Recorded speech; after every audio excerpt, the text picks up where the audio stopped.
गोंदिया शहर पोलीस ठाण्याच्या हद्दीत एका तरुणीसोबत छेडछाड आणि मारहाण झाल्याची घटना समोर आली आहे। या प्रकरणी पोलिसांनी तातडीने कार्यवाही करत आरोपीला अटक केली आहे। पीडित तरुणीने दिलेल्या तक्रारीनुसार आरोपीने तिची छेडछाड केली तसेच तिच्या घरी जाऊन मारहाण केल्याचा आरोप केलाय। तक्रारीनंतर गोंदिया शहर पोलीस स्टेशन येथे गुन्हा नोंदवण्यात आलाय। अटकेनंतर आरोपीला न्यायालयात हजर करण्यात आले असून न्यायालयाच्या आदेशानुसार त्याची भंडारा कारागृह येथे रवाना करण्यात आली आहे। या घटनेच्या निषेधार्थ गोंदिया शहरातील नागरिकांनी मोर्चा काढत पोलीस स्टेशनवर धडक दिली। महिलांच्या सुरक्षेसाठी कठोर आणि प्रभावी उपाययोजना कराव्यात अशी मागणी निवेदनाद्वारे करण्यात आली। दरम्यान या प्रकरणावर प्रतिक्रिया देताना गोंदियाचे आमदार विनोद अग्रवाल यांनी पोलिसांनी कठोर कारवाई करावी अशी मागणी केली। या संपूर्ण प्रकरणाचा तपास सुरू असल्याची माहिती पोलिसांनी दिली आहे। अभी कुछ घंटों पहले विगत दिनों में हिंदू समाज के बेटी से अस्मिता से खेलने का काम प्रतिकार करने के बाद में दहशत निर्माण करने का कार्य यहाँ पर एक व्यक्ति द्वारा किया गया। इस बात को संज्ञान में लेकर के तुरंत में उसके ऊपर एफआईआर तो हमने दर्ज की, उसको हिरासत में लिया गया है।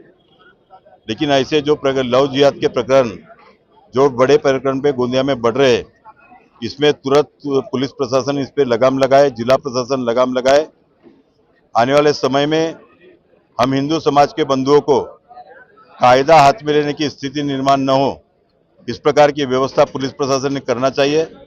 अगर उन्होंने अपना प्रशासन का धर्म ईमानदारी से नहीं निभाया तो आने वाले समय में हमको सबको कायदा हाथ में लेकर के उस व्यक्ति को सबक सिखाने का काम हम निश्चित तौर पे करेंगे। ऐसे व्यक्ति को हिरासत से छोड़ना नहीं चाहिए। कुछ लोग बचाने का प्रयास कर रहे हैं, वो बचना नहीं चाहिए।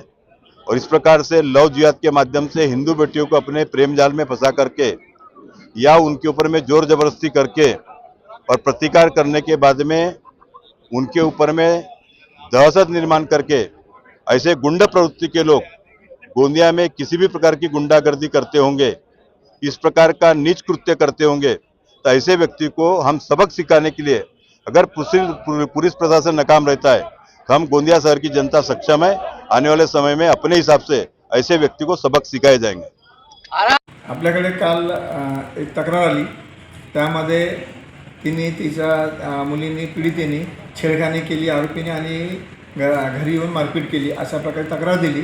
त्या तक्रारीवरून आपण तिच्यावर विनयभंग आणि ट्रेसपास कलम BNSचे कलम 74, 75, 2, 79, 333, 115(2) आणि 351(2) याप्रमाणे आपण गुन्हा दाखल केला आणि लागलीच आरोपीला त्यामध्ये अटक केली। आरोपीला मान्य न्यायालयात आपण पेश केलं आणि सध्या तो भंडारा जेल इथं त्याला दाखल करण्यात आलेला आहे। नाव काय सर?